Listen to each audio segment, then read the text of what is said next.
Hey, like everybody else in the country, cold weather has settled in here on the homestead. As you can see, we got some insulation over here that was delivered to us a couple days ago. So we're still doing some insulating and skirting around the RV over here. But in the interim, the cold weather has presented some other issues that we have to deal with.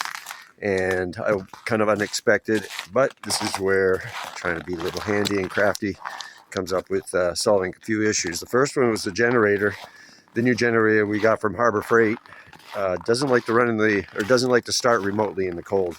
And to be honest with you, I was out here about 2 o'clock in the morning, and even pull starting it is kind of hard in the cold. It took several pulls to get it going. So as you can see, what I did here is I hooked up our Kia SUV to the battery on the generator to give it a jump start. Of course, I have a remote start for that, so shouldn't be a problem for the few times I need to start it during the night, once or twice if I need to. And that's primarily because we're having trouble still getting the Blue Eddy fully charged for the daytime. But we're working on that. We're working on a lot of different things at the same time. And the other thing we did is, let me turn the camera around here and I'll show you a little bit of work we did around the nose of the camper RV here.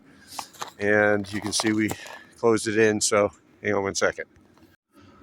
So here you go. We have a little bit of work done here in the front that we framed in with some 2x2s, and for now we just Tyvek. Not quite done yet.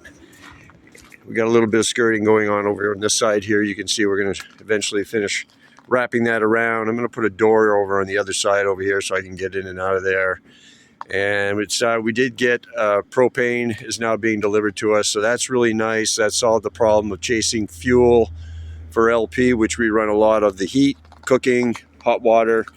And the other big obstacle we overcame was we were able to connect up a pump to our well, and we were able to fill the onboard water tank. So we are now taking water from the well, and when it's not frozen. Inside here, we have a diesel heater going, blowing hot air underneath the RV. And this is working pretty good. Nice and warm in here. I've got the temperature monitor right here, and it's typically at least 2 to 3 times warmer than the outside temperature. Our bedroom is right under here, so it really is nice to have that extra heat. And this is temporary for now. We're going to be pumping that in directly, but for now, this is what I could get set up. And it's working pretty well. As you can see, there's an exhaust right here, and I have that piped right outside.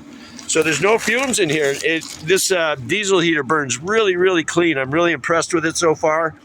And I have it coming out here, and it's piped into this pipe, which right now I have it going into this little box right here underneath my Starlink, because the Starlink doesn't like to run in the cold weather. I discovered whenever I disconnected the RJ45 cable here and warmed it up and brought the satellite inside and warmed it up, it would work until it got cold.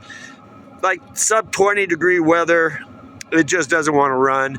It keeps rebooting and turning off. So all this is doing is, you see, this is just steam. It's not even fumes or nothing. It doesn't stink, doesn't smell at all. And it's just pumping a little bit of heat in here and just enough to keep it online. And it's working. So, you know, it's kind of a MacGyver kind of setup there, but at least we have internet, because I need that to be able to monitor our power situation. The Blue Eddy, which I should have explained, is inside here. It's inside the door right over here. Actually, climb in here and show you. Yeah, this is going to be moved eventually, but for now, we're running the Blue Eddy in here, and it's fairly warm in this area compartment right here.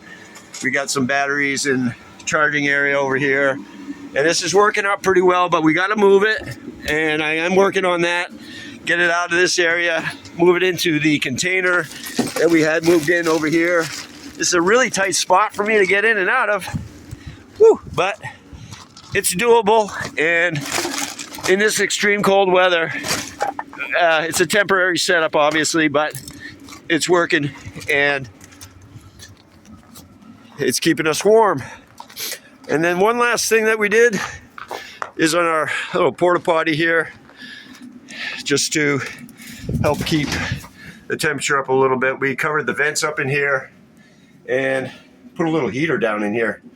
So, you know, we're not in here long, obviously, but makes it comfortable. So, a couple cold weather kind of modifications that we are dealing with here on the homestead. And other than that, we're doing great. My fingers are frozen and I gotta stop this video.